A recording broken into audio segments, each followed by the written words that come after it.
They called me a demon, that I drank blood, walked in the night, and that my shadow was longer than anyone else's.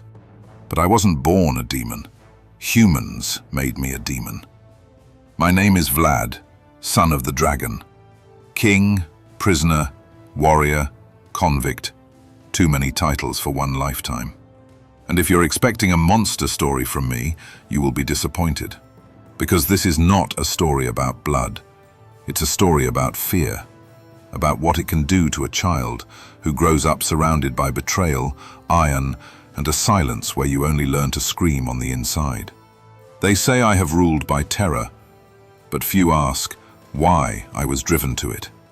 I am Vlad III, the one they called the Impaler, and this is my story. I was born in the year 1431, in a land where mountains rise like sentinels and where the fog can hide what God himself does not want to see. My earliest memories are neither gentle nor childlike. I remember the coldness of stone, the smell of smoke, and my mother's face, smiling as if the world were kinder than it really was. My family was old, strong, and dangerous. My father, Vlad II, Dracula, was a knight of the Order of the Dragon, a man sworn to defend Christianity against the Turks, a man whose emblem was a dragon. And I was his son, Dracula, son of the dragon. Ever since I was born, people have looked at me differently, not as a child, but as a future weapon. Wallachia was not a land where princes hid behind satin and fairy tales. It was a land where winter dug into your bones and where every step could be your last if you didn't understand how the world moved. And the world moved according to fear. Even as a child, I heard servants whisper that Dracula's sons had no ordinary life, and that those born with a dragon on their shield must fear neither darkness nor death. I don't know if I was born brave, but I was certainly born into a land that taught me nothing else. My brother Mircea was older, calmer, kinder. He saw the good in people, even though it broke his heart many times. I saw more intent in people, maybe because I witnessed too many things as a child that children are not supposed to see. I saw my first execution before I learned how to spell my name. My head hit the dust and I didn't move. The maid next to me screamed. I didn't. And that's when my father said the line I remembered for the rest of my life. Fear does not belong to the sons of the dragon. Were they words of love or a command? I don't know. But from that moment on, I knew one thing, that my childhood would not be about dreams, but about preparation. I learned to ride a horse before I could run fast. I learned the sword before I knew how to pray. My father did not spare me, for he who lives among the mountains, among wolves, warriors, and treachery, he must be tough. And so I grew, between the shadows, between duties, between a world that prepared me for everything, except grace. Because the world I was to grow into had no room for the heart. I was 12 years old when the world finally robbed me of my childhood. I remember that day all too well. The courtyard, the cold air, the tense faces of the guards, and a father who didn't smile at all this time. They sent for me and for Radu, my younger brother, more handsome, softer, with eyes that still trusted people. You will go as guests, they said. Guests. In Wallachia, we knew what it meant to be a guest in the hands of the empire. A flag, a pledge of obedience. The Sultan wanted assurance that my father would remain loyal. And the firmest assurance? The children. My mother wept. Father didn't. He looked me in the eye and said, "Remember who you are." They weren't the last words I would have wanted, but they were the words I needed. The road to Adrianople was long. The days turned to dust, the nights to cold, and Radu asked me when we were going home. Soon, I replied. I lied. I had to. When we reached the city, the world suddenly rose above us. High walls, minarets pointing skyward, a foreign language, a foreign smell, a foreign god. And in the middle of it all, two boys from Wallachia who belonged to someone else. They didn't put us in a cellar, they didn't put us in chains. That would have been too easy. They took us to the palace.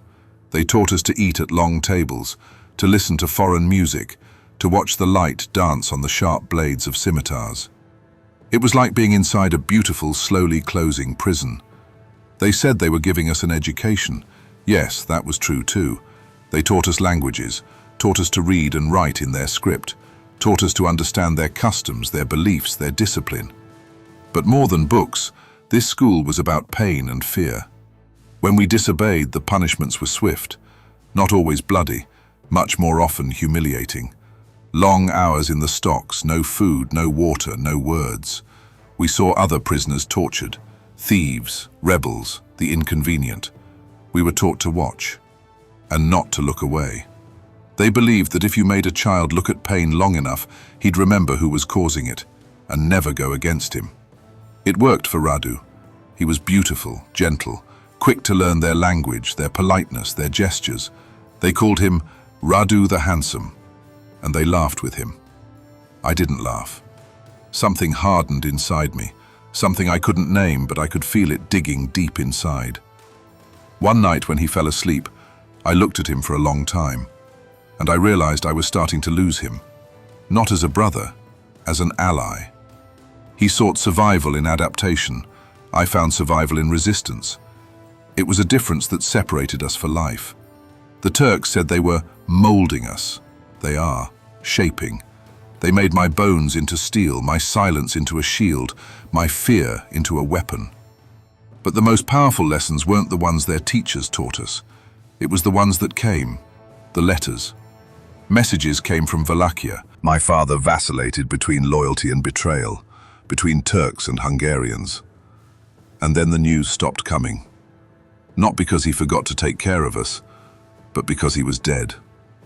I learned this not from a letter, but from a conversation I overheard between two guards. My father, Vlad III, killed.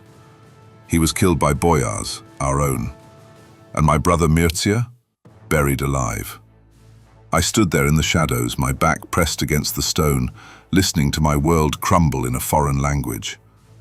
At that moment, something inside me died. Not the ability to feel, the ability to trust. If fear had shaped me before, now betrayal was shaping me. The Turks may have hoped to break me, but in reality they gave me a gift I never wanted, a clear view of the world. A world where nothing was certain, except that if you weren't tough, someone else would be tough on you.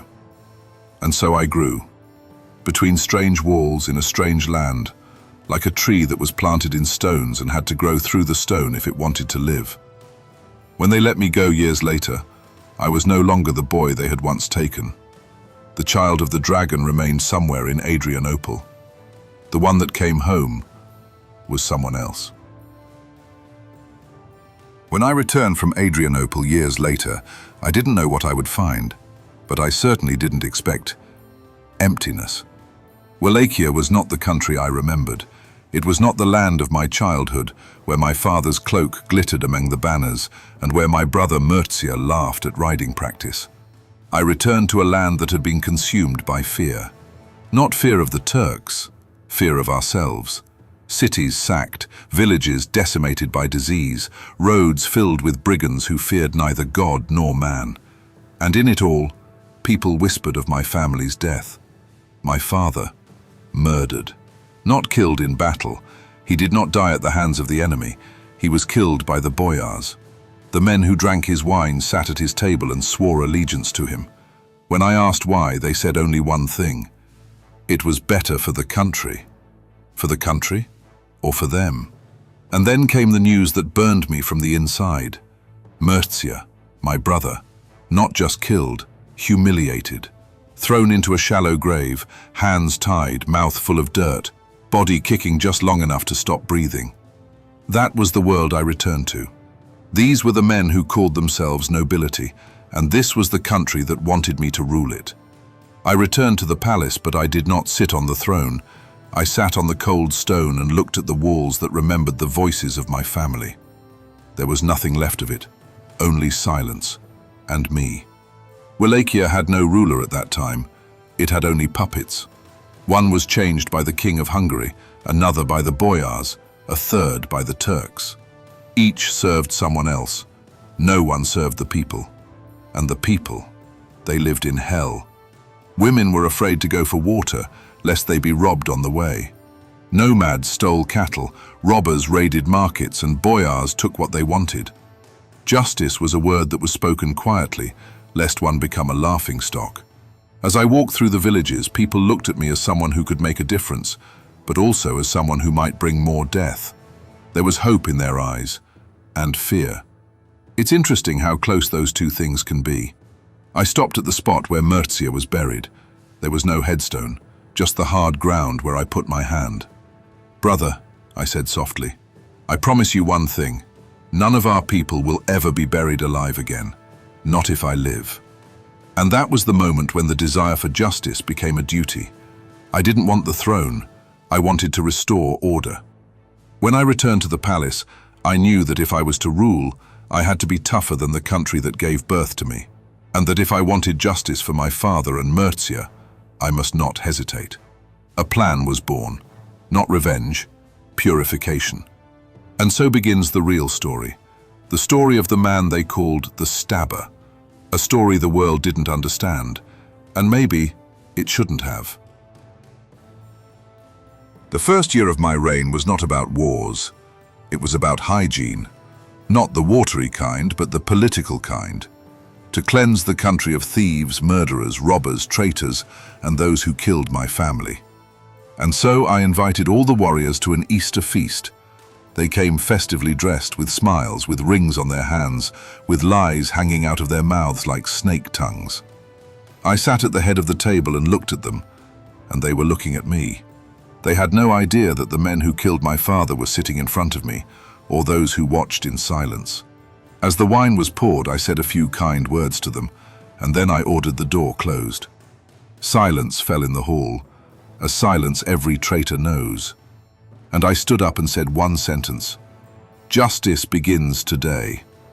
Many tried to escape, in vain. Some were executed immediately, others were taken to work where only bloody stumps remained of the hands that once stole. And so the boyars became a lesson for the whole country. When I walked down the street the other day, people were looking at the ground, not out of fear, out of respect. And some, for the first time in their lives, could walk home from the market without fear of being robbed on the way. The next step was to reform the laws. Anyone who lied in a shop, who stole from a neighbor, who hurt women or children, knew that justice would come quickly, and that it would be seen. Yes, I was using the method that made me famous: stakes. Not because I enjoyed the pain, as they said I did, but because everyone in my country knew how my brother died. Not quickly, not cleanly. Buried alive, with dirt pushed into his mouth, his body bound so tightly he couldn't even defend himself. And I swore that no one in my country would die in secret, in silence, in darkness, in a pit dug by betrayal. If anyone has sinned, the world will see it, and justice will see it too. In my Wallachia, a small child could walk alone at night and no one touched him. In my Wallachia, traders were not afraid of the roads because they knew that a robber would not walk through the mountains if he was threatened with a stake. In my Wallachia, justice was the same for the poor, the rich, the foreigner, and the native. And people began to whisper to each other, "Now there's order." Of course, the boyars hated me, but my people, they respected me. And in a land of chaos, respect is worth more than love. Once a woman stopped me on the road, hands cracked, face tired, but eyes steady. "Lord," she said, "thank you for protecting us from those who have taken our lives." That was the first moment I knew I was doing something that made sense, and that was the moment when government became my destiny. What I did next, it was no longer justice. That was war. A war against those who wanted to own my country, and one of them had a name that history will whisper: Mehmed II.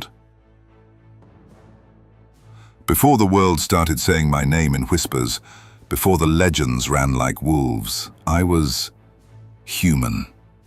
And I had a wife. You don't know her name. She's lost in time. But I carry it within me. She was no noble woman. She wasn't noble. She was not of a lineage that the annals would record. She was real. Warm hands, sharp tongue, eyes that saw more than she wanted to show. And I thought I could protect her from a world I knew all too well. I was wrong. We lived in Poenari Castle, tall as an eagle's nest, built on a steep cliff face above the Argesh River. I could see the whole country from here, the forests I was supposed to protect, the mountains that raised me, and a people who had only begun to believe that justice was not a fairy tale. But even here, high above the world, betrayal found me. One evening the sky was restless, still, as if breathing in a storm. And on the horizon, where the river turns, I saw a flame. The Ottomans. Their troops were advancing on the castle. Not an army, but enough men to destroy everything I loved. I only had a few minutes, time to put on my armor, time to order the men to prepare the horses, and time to say goodbye. I found her in the tower. The wind was ripping her hair out of her face, but her eyes were calm. Unnaturally calm. "They're after you," she said. "Not us. After me." She held a scarf in her hands, the same one she always used to tie her hair up with when she laughed. Now there were tears in it. "I won't look them in the eye," she said softly, and something inside me broke. "Wait," I said. "We'll find a way. We can handle everything." She smiled. I'll never forget that smile. "Not everything can be handled, Vlad." And before I could take a step toward her, before I could shout her name, she jumped. From the highest tower of the castle, she fell for a long time, and I just stood there and looked at the place where only a moment ago stood the woman who was the only one who could silence my silence. The Ottomans watched her fall. I believe they thought it was a sign of weakness. They were wrong. I stopped looking for the good in people that day. That day, I stopped believing the world could be different. And that day, I became who history knows me to be. Not because of blood, but because everything that was soft in me died with it. The stakes I later used were not the child of cruelty, they were the child of pain. And I was a man who learned that the world only begins to listen when it begins to fear. After my wife died, I ruled differently, not harder, only without illusions. I knew it wasn't just thieves, warlords, or poverty that threatened my country, but an empire that was like the ocean, endless, hungry, and sure of itself. The Ottomans. And on their throne sat a man whom history will inaccurately call the Great, Mehmed II, the man who broke the walls of Constantinople, a city that had held out for 1,000 years. Such a man did not smile before me. He wanted me as his vassal, a puppet in the Western Mountains, a gauntlet he could throw down at any time. When he wanted a tribute, I said no. When he sent envoys, they refused to take off their turbans in front of me. Out of respect for the faith, they said. And I replied, "May your faith be firm." And I nailed the turbans to their heads with spikes. Mehmed was furious, and when rage combines with the power of empire, the earth shakes. And so he set out. Not with the troops, with an army the likes of which the Balkans had never seen. 150,000 men, soldiers, janissaries, cavalry, artillery, and I had barely 10,000 against them. But I knew my mountains, my rivers, my forests, and I knew fear, not theirs, my own. If you survive fear in childhood, the world has nothing to frighten you. And so I decided not to fight back. I'm going to fight with the shadow. We burned villages in the path of their armies. We didn't leave them a grain. We poisoned the wells. We tore down bridges. And then we struck at night. Night is the weapon of those who have no other. I set out myself, not out of heroism, but because I wanted Mehmed to know I was looking into his eyes. We ambushed his camp like a shadow. There were no drums, there were no torches burning, only the breath of horses and the silent footsteps of my men. Panic set in. Flames shot into the darkness, screams mingled with the clash of iron. It wasn't about victory.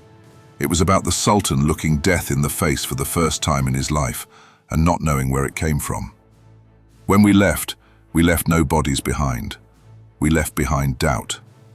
The next day the army started marching again, but this time not so surely. Mehmed was a man who feared nothing. Now he was afraid of the dark. And then came the day that history paints in blood, the day the Sultan set foot in the valley of Targovishte, and the world before him stopped. There stood a forest of poles, yes, the one that books are written about, paintings are made of, and that haunted the generals. Tens of thousands of bodies impaled around and around, in rows so precise they seemed endless. This was not revenge. This was not madness. It was a mirror. A mirror for a man who thought there was no limit to his power. Mehmed got off his horse. He walked slowly in a silence that sounded louder than any battle. And then he said the words that have gone down in the annals. "You don't fight a man like that.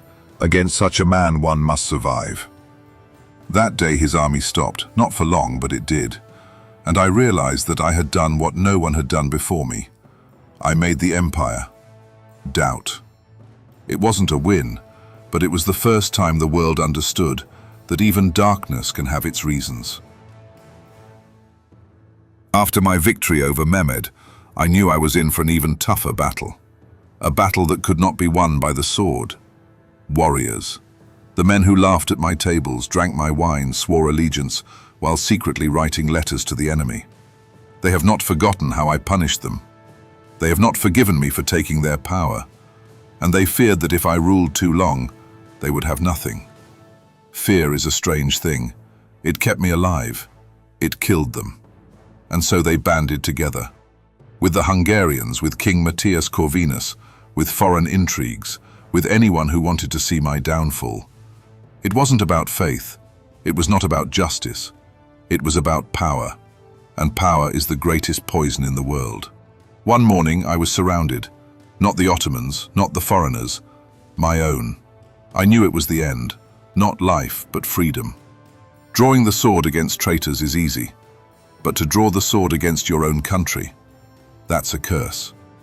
And so I was bound and taken away. Not as a warrior, not as a ruler, as a trophy. They sent me to Hungary, and there began a time that dragged slowly like blood on cold stone. They put me in prison, in a cell that was more grave than room. They didn't kill me. They were too cowardly for that. They let me live, to rot. For the first few months I heard nothing but drops of water. The silence was loud, and my thoughts even louder. They say prison breaks men. It does. It does. Not bones, inside. Years later, I didn't believe anything, not even myself, or that the world beyond the walls still existed. One day, after years I counted only by the drops from the beam, the door of my cell opened. Not the guards, not the executioner. A man in expensive clothes, a messenger from King Matthias. "Your position is changing," he said. I didn't believe him. I was taken to another room, not to freedom, a chamber that smelled clean and was so quiet it frightened me. And there she was, Justina Silagi, a relative of the king, a noble woman who was to bring something into my life that I had long since lost: order, loyalty, and a name. She didn't come as a lover. She came as a political contract. But her eyes were not cold. "I was chosen," she said softly, "to stand by your side." There was no romantic fire in that. There was no destiny in it. It was reason. And I was a man who had long since forgotten what it was like to trust anyone. And yet, when she handed me the food, when she touched me without fear, when she spoke to me as a man, not a beast, something inside me stirred. Maybe I didn't know how to love her, but I respected her. And that's more than enough for a man who's been betrayed so many times. Prison didn't break me, but it changed me. I was no longer the man who once ruled from Poenari, but neither was the man who sat in the dark waiting to die. Justine kept me between those two worlds, and I realized for the first time that even a demon can find someone who isn't afraid to touch him. The years passed, and when the Turks threatened Hungary and the Balkans again, Corvinus remembered that there was a man who had once stopped an empire. He opened the door, and so began my return. Justine was standing next to me, and I walked out of the cell. Not as a prisoner, not as a king, but as a man the world had buried alive, who decided to get up. When the Hungarians released me from prison, I was no longer the man my country had once known. I was not broken, but I was different. The years in the darkness had wiped away all that was soft and all that was proud. All that was left was a shadow. And sometimes, shadow is a better weapon than steel. When I returned to Wallachia, people no longer called me by my name. They called me the one who returns, as if I were not made of flesh, but of something that can't die. There were whispered stories on the roads, that I didn't die in prison because death didn't dare, that I didn't drink wine, but something darker, that my shadow appeared before I did. None of it was true, and yet, people have a need to give shape to names, and so a legend was born. Dracula, son of the devil. And out of it, another was born. It was said that whoever dies at the hands of a man whose heart has long since stopped beating to the rhythm of others can find no peace. And that this man, me, would not return to the earth like the others. Thus arose the tales of a creature that returns in the night, who doesn't drink wine, who lives between the light and the dark. Not because she's cursed, but because she must not leave. I didn't look back at those words. I knew the world needed its stories, and I was too tired to correct them. When I sat on the throne again, it was for the last time. The country was torn apart, surrounded by enemies, weakened. But the people once more believed I could protect them. And so I went to war again. Not long, not big, not glorious. The last. The battle was short, fierce, ugly. I saw men fall, I saw blood, I saw my hands, already more tired than the sword they held. And then, the blow. Unexpected, from my own. Someone from my own ranks, once sworn allegiance. But oaths sell as easily as horses in my country. The Turks didn't kill me, nor the Crusaders, nor the soldiers who feared me. The fear of those who stood behind me killed me. I felt my knees give way, as the world moved away, the pain turning to silence. Silence. The only thing that had been with me all my life. My faithful took me, not all of them. Only those who knew that the corpse of a ruler cannot be left to the enemy. So they put me, and to this day, no one knows where. I may have ended up in a monastery, maybe in the woods, maybe in a country that betrayed me. And maybe that's why they say that whoever finds my grave will not find my body. Because some stories don't end in death. They end where legends begin. They say time will bury everything, but time doesn't know what to do with men who have walked between the light and the dark all their lives. My name has survived wars, cities, empires, and my own death. Not because I'm immortal, but because the world loves the stories of those it fears to understand. And so I walk on, not in flesh, not in blood, but in legends, in the whispers of the nights, in every tale that begins with words, "Once there was a man who could not die." Maybe I was a demon, maybe a hero, maybe just an ordinary man whom the world took too much from and left in the dark for too long. And if my story has given you anything, perhaps the understanding that a legend is not a monster. It's just a reflection of a man the world didn't want to understand. And if you want to hear other voices, other stories, other shadows of the past, join us. Click to subscribe. I'm not saying I'll come check you out if you don't. These are just rumors. But some rumors have long teeth.